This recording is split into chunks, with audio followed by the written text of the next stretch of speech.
Hi there guys, welcome to today's live stream. We're going to be talking all about neck pain. Why does it come and go? We're going to go through a number of bits, and then at the end we're going to give you guys a little routine to go through just at home. Also we'll be doing Q&A as always at the end of today's live stream, so do stay tuned for that. If you've got any questions, we've got Lara on the other side of the camera, so she'll be able to answer those and read those out, and we'll do that Q&A at the end of the live stream. As always, if you're new to the channel, please do consider subscribing. We do these live streams every single weekday, and we always do Q&A as a way of helping you guys watching this get a little bit more support with your back or neck pain from home. With that being said, we'll get into today's live stream.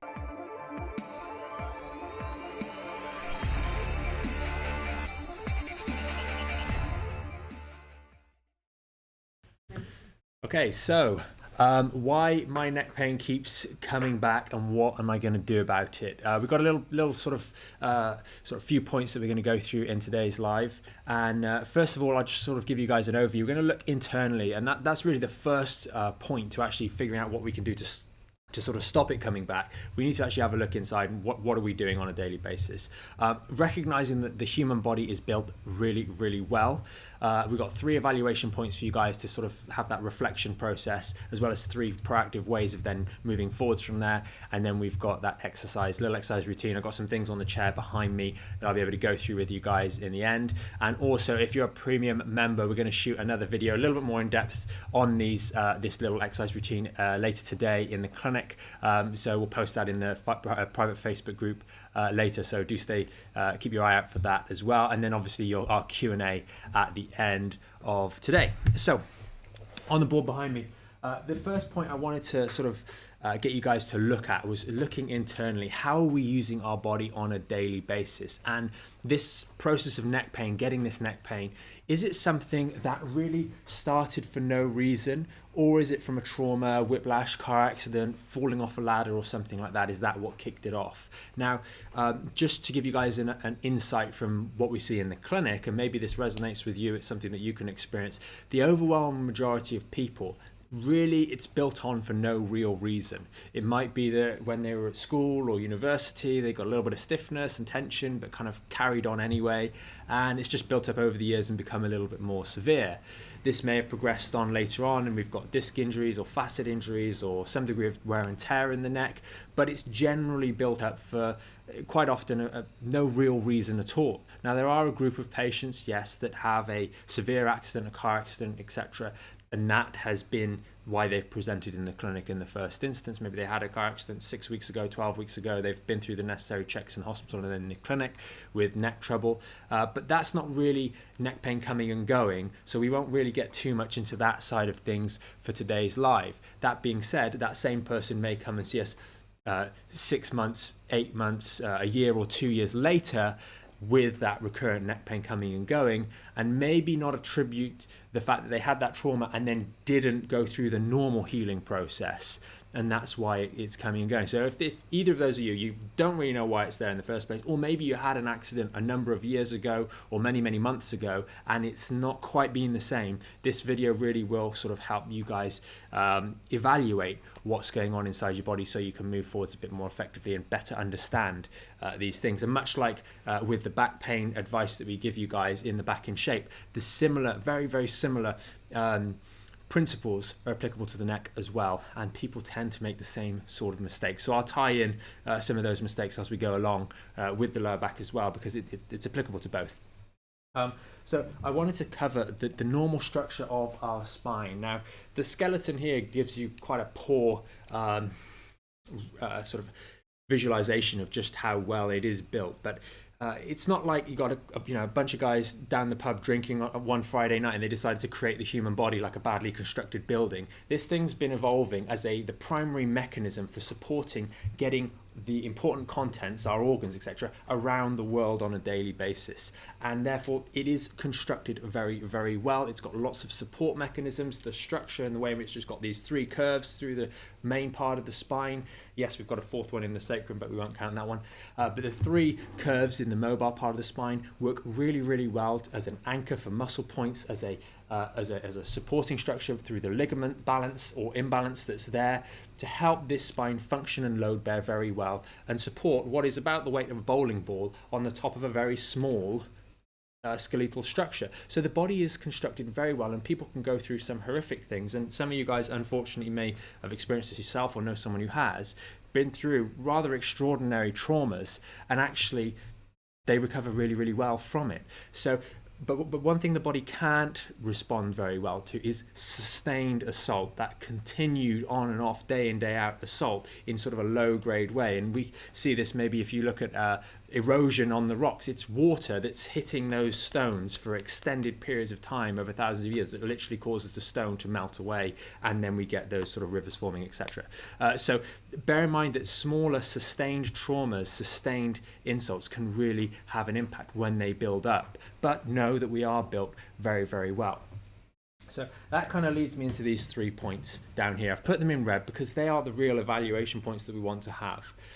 Looking at ourselves, are we doing repetitive minor assault? Are we repetitively doing the wrong exercise, which kind of feeds into that as well? And do we have some bad structure?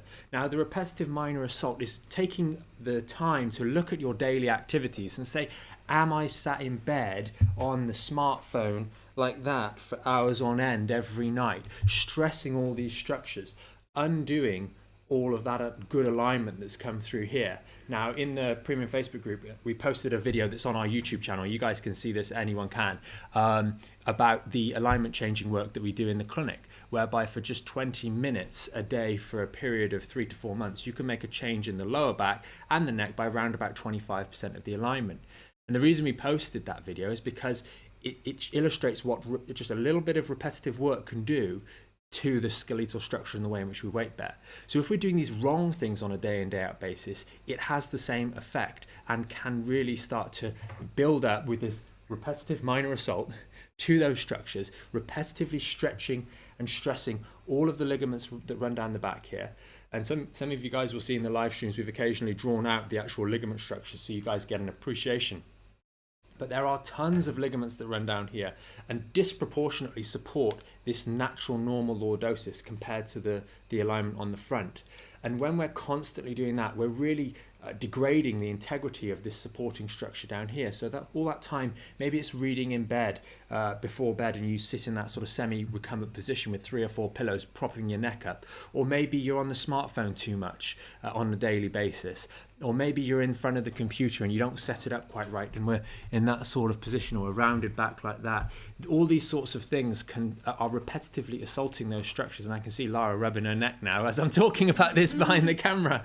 You know, all of these things start to add up, and they're not in isolation for a brief period of time any real problem. It's when they're done consistently. And if one thing comes from this video for you watching this, if it's a greater awareness of how we use our body on a daily basis that lasts beyond, you know, the end of this video, then hopefully that will be sort of really to your benefit.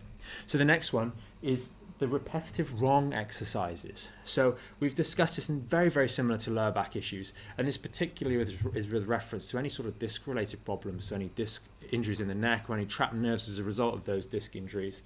When we are in this sort of reduced position, we get that stiffness across the neck. It goes down the shoulder. Maybe it goes to the top corner of your shoulder blade. Maybe it goes between the shoulder blades, or maybe a bit down the arm as well. Sometimes if it's a bit more serious, it's going into these fingers as well, where we've got some nerve irritation up here. But we get this tension coming across here. And what do? We do exactly what I've just done. We pull the head forward and rub this area. Well, what am I doing right now? I'm pulling my neck forwards. I'm making the problem worse. And that is not helpful. And quite often, people just do this time and time again, and they're just in this position all the time. Oh, my neck hurts, my neck hurts, my neck hurts. Well, of course your neck hurts if you're stuck in this position all the time complaining about the neck. It's going to create problems. And much like the lower back, the way people stoop over when they've got a more severe flare-up of lower back pain, in the neck we do the same. We lean forwards to try and open out those holes at the back of the spine to create a bit more space, but that is making things worse. The second thing that's super common with necks is people say, my shoulders are tense. Now, this is a little bit of a pet peeve. I'm going to get slightly off topic. We get a lot of people coming into the clinic with neck pain, and this is over the years. This is not at the Mayfair Clinic, this is before that as well. And people come in and say, oh, you know, I saw my osteopath, chiropractor, physio, massage therapist, and they said my shoulders are really tight. Okay, most people, it's very, very rare where anyone actually has tight muscles. as in you press them and there is a degree of muscle contraction and hypertonicity. It's very, very infrequent. Most people, when they're standing up, you can feel the muscles are working, as they should be, because we're weight bearing the head. Maybe they're working a bit harder because you're leaning forwards, but they should be on. And when you lie down, you can prod them and they give way. So for example, if we tense the arm, if we press it as hard, if we relax it, it goes all floppy and we can move it around. And that's just normal. As soon as you lie down, that pressure comes off for the overall majority of people. And I think, to be honest, there's a little bit of a skeptical view. I think practitioners overuse that word just to kind of play into things a little bit. So be mindful of that. Maybe it's not quite as tense as you've been led to believe, but it will probably be working hard if you've got your neck going forwards. That tension, therefore, is working extra hard to deal with a forward head posture or reduced curve. Maybe we've got a flat curve through the neck. Stretching those muscles with this, with this, with this, it just doesn't help. You're stretching and pulling that muscle apart even further. And we talk about this in the lower back as well. But you're already like this. So instead of bringing you back to normal, like I'm going to talk about towards the end of this video, you're going to pull it even further apart. Well, that's not going to help the issue. The reason it feels nice at the time is either through the massage, we're getting fluid exchange, or because you're just changing the pressure in that muscle. As you stretch or contract that muscle, it creates a negative pressure. It squeezes some of the waste products out, and you get a bit of exchange of nutrients as well. But we are pulling those muscles further apart when we do these incorrect exercises, and it really is not a good idea. The next one as well, for the majority of people, we're seeing more recently, unless you have this sort of posture, and this is quite important that you guys pay attention to this part. Unless we have that sort of posture where it's coming from my rib cage down here and my head comes forwards, that's a good indication that you are like that, which is very different. Not that many people are coming in like this. This tends to be that sort of older person. Maybe we've got a bit of osteoporosis in the thoracic spine, and that's caused us to go like this. That person, a little bit different, but for a lot of people that we're seeing, maybe more so ladies than men, we see this roundness from the neck.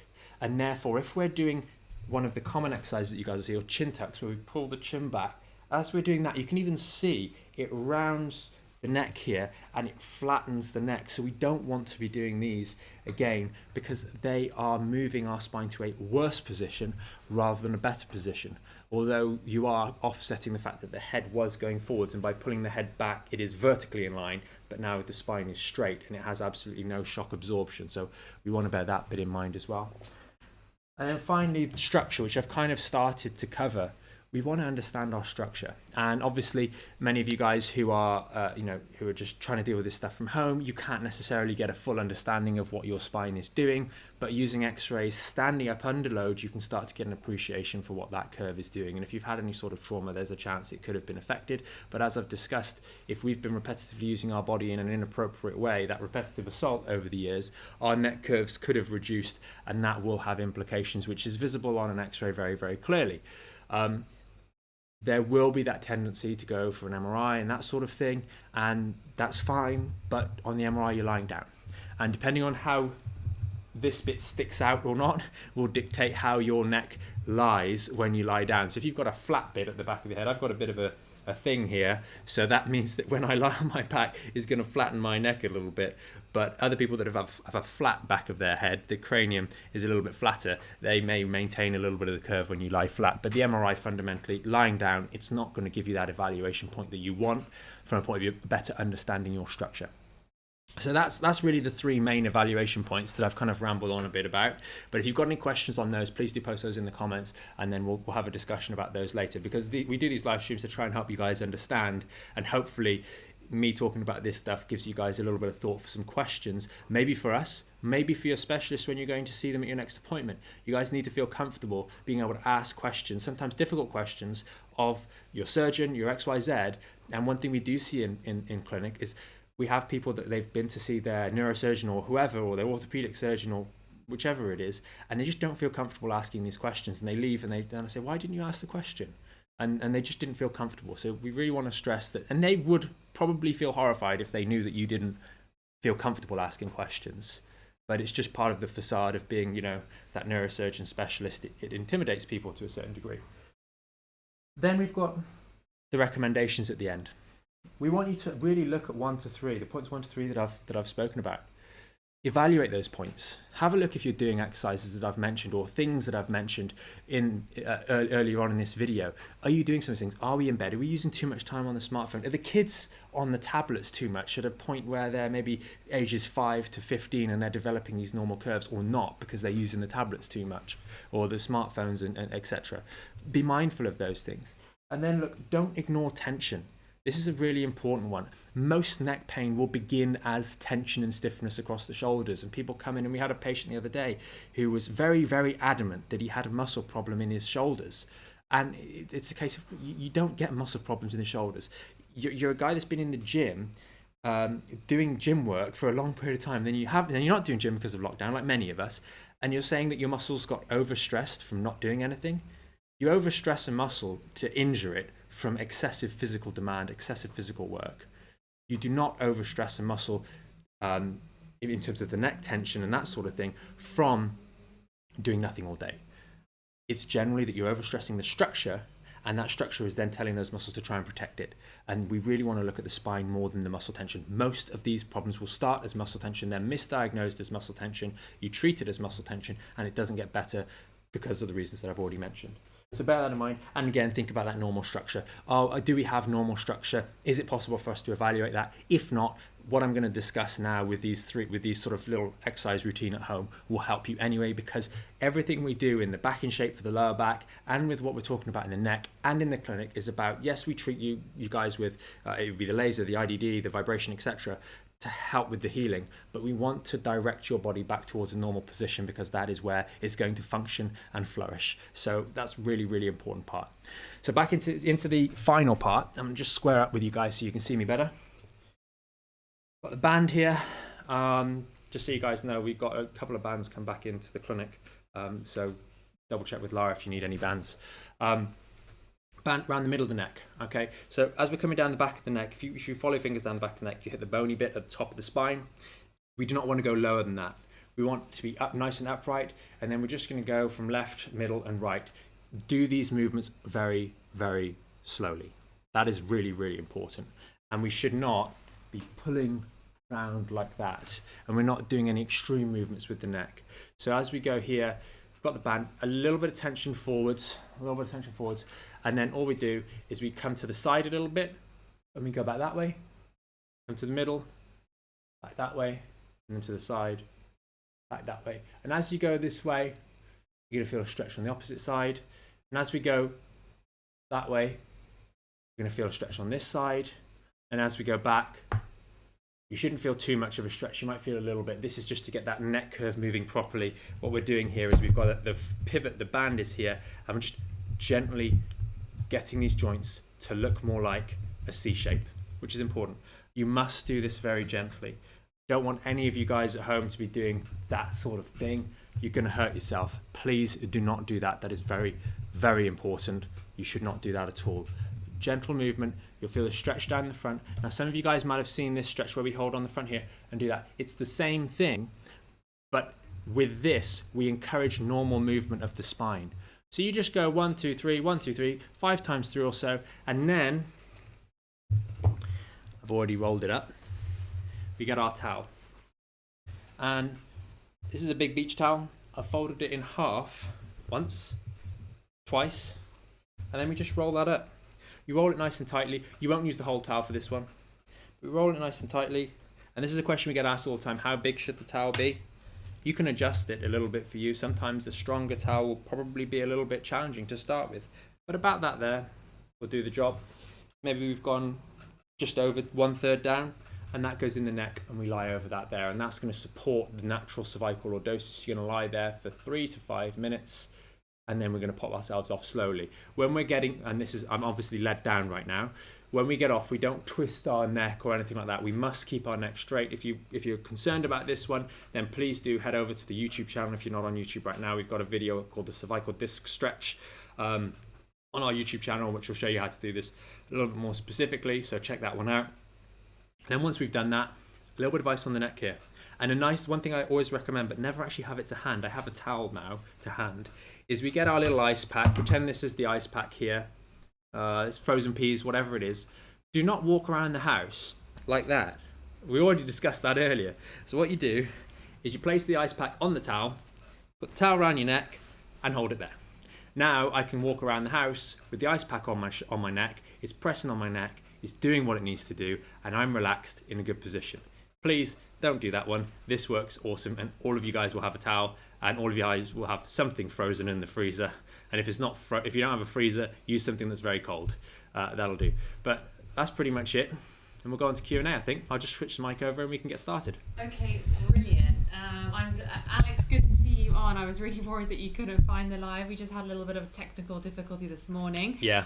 Okay, I'm just going to quickly jump over to YouTube. Marie left a comment. She said, I've informed my son to check out this live stream because he's got neck and back and shoulder pain. And then she goes on to say, why do tall blokes suffer from this problem, neck and shoulder pain? Yeah, they do all the time. I think tall ladies do as well. And can you recommend a pillow to position the neck correctly? So I'll cover the tall thing because there's tall people that really struggle, and I think that I don't know 100% if there's any research on this, but one thing that you do notice is that tall people, if you speak to a tall person, they will generally say when they were at school, particularly the teenage group, they grow a little bit faster than everyone else. They feel a little bit self-conscious of the fact that they're taller than everyone else. So you'll notice them in the playground, etc. Stooping over a little bit, coming down. To be with their peers because they don't want to stand out. People just don't like that. They like to be part of the group. And if you're taller and standing up there, you feel like, especially as a tall person, not that I am that tall, but these 6'4", 6'5", 6'6" guys, they do feel sometimes like they're intimidating other people, and the girls as well. Maybe more so the girls in some respects. And so they start to stoop. Now, there's also the problem of if you're a certain height, you have to stoop to get through normal doorways for all the short people, like us. You're very, very tall. Yeah. I always remember where I was working, and you saw this father and daughter come in. It was during the 2012 Olympics, and they were like 7 foot. And they were just walking around, and it was, it's like the gods had come in, and there's all the midgets running around. It looked really, really weird, and that where I was working, we had a lot of tall guys that were 6 foot plus, but even they got made to look very small compared to these people. But when you're that tall, you either have to stoop to go through doorways, or that self-consciousness that really does play in, and you see that in a vast majority of really tall people. It's not good. They've got to be more upright, chest out, head up, and don't worry about people that are smaller than them. That's basically the way you've got to be. As for the pillows for the neck, it's difficult. If you sleep on your back, we just want something that's going to fill the gap. So a normal firm pillow that fills the gap between where the bed is and your head, so that we're not either dropping down or propping up with too many pillows. On your side. When we're sleeping on our side, sorry. So that's really important. If we're sleeping on our back, doing something like what I just did with the towel can be helpful. So if you've got an old pillow, you can scrunch up the one end so it supports you here, and there's a little drop for the head, so we're actually supporting that just like it feels like when you're using the towel. Or you can get obviously the temper pillows where they're kind of, and we actually did this a little while ago, I touched on this on one of the other videos, where I can't remember who it was using the pillow the wrong way around. Yeah. It happens. Sometimes we get the Denerol and people use that the wrong way around, which is difficult. But just remember, just to make sure, I just want to make sure we remove any doubt. You can get these wedge pillows, or you can get the temper ones where they're a little bit more smooth. But essentially, the purpose of this is this goes in your neck, okay, and your head goes here. So now it's supporting the neck. We do not do it the other way around. That's very, very important. Obviously, we're facing up here. That's really important. I will just touch back on the shoulder issue, that if we've got recurrent strain on the neck here, it's going to irritate the nerves, and that can relate to the shoulders. So just bear that in mind going forwards. Perfect. Hope that helps you, Marie. Right, I'm going to jump over to Facebook. Alex asks, is there such thing as an erect MRI? If not, it seems a suboptimal imaging process if surgery is based on its results. They do have upright MRIs. They have them in London. They also have open MRIs. They do. They're just a lot more expensive to get them done because the equipment, it's a massive magnet. These things cost a lot of money to build these machines, and the upright ones you can get done. I think the quality of them might not be as good. The same way the open MRIs, the quality at the moment isn't as good as the traditional MRI, and that's just because the magnet goes all the way around you when you're in the tube, and they can't really drop you in to the upright MRI. That would be really strange. I don't believe so. I think you kind of walk into that. I haven't used one myself, but I do know that you've got a few around, well, maybe one or two around us over here in Harley Street. So, yeah. Interesting. Okay. Kate has asked, if I'm unable to get in for treatments, will the rehab get the same results in the long term? Also, is the towel as good as the band for the exercises? Are we talking about the neck? I'm going to assume we're talking about the neck. Really, you can do a lot of work at home. I would say that the band is better for two reasons. One, it's a little bit more specific. Is that Kate that came? Yeah. Okay. I've had a look at X-rays, so I'll talk to you about that a little bit more specifically. But there's news. I think the band is better, essentially. Okay. Does treatment help? I think treatment helps generally. It's something that I do, but obviously we've got access to it more easily and more readily. So it's always a case of weighing up the financial implications of getting this done, the time implications of getting it done. I think a lot of people can make a lot of progress, as we've seen in the Back in Shape membership, when they do it when they do the work consistently at home. Yes, it takes a little bit longer, and maybe if we've got some other things going on that challenge us and challenge our body, then it can be a little bit more difficult, but you can make some really good progress at home as well. Yeah, well, we've got quite a few people now moving into phase 3, so people are getting stronger. They worked on their flexibility, they're doing so well, so it's really, really great. Okay. One thing I will say is some of the guys, a good number of the guys in the Back in Shape are better at doing their exercises more consistently than some people that visit us in the past. So it's worth mentioning that a lot of this, as I mentioned at the start, which I've rubbed off on the board, it's how you use your body on a daily basis. And if you come in for treatment but you don't address any of these things outside, it's not going to work. It's just really not going to help. Part of our role in patients in the clinic is to treat them, yes, and help do as much as we can, but there's 168 hours in a week. And if we're not addressing those other 167 hours correctly, then we're going to really struggle. So we have to get the stuff at home right first, and then treatment can really enhance that. Okay, awesome. Veronica's asked, I find certain chairs can be bad for my neck. Recently I found a Parang chair, if I'm pronouncing that correctly. Okay. It felt good for my sciatica, but it triggered my neck into spasm. I have no idea what chair that is in particular, but one thing I would say just on the topic of chairs, if you're sat in these sort of semi-recumbent chairs watching the TV, that's going to not be good for the neck because we're kind of leaning back like that and then we're like in that position. At the risk of getting too many of you guys to go and redecorate the house, I would suggest that if you've got a flat screen TV, stick it higher up on the wall so you don't have to look down as much. That's an option potentially, but you may not necessarily want to reconfigure your home. It would be good for the long term, so take that with a pinch of salt perhaps. Okay, cool. Karen's asked that if you're spending a lot of time during the day sitting, what can you recommend to avoid bad posture? Get up more. No, that's a bit of a tongue-in-cheek answer, but it is really that simple. I normally say to patients, whether it's neck or back, be fidgety.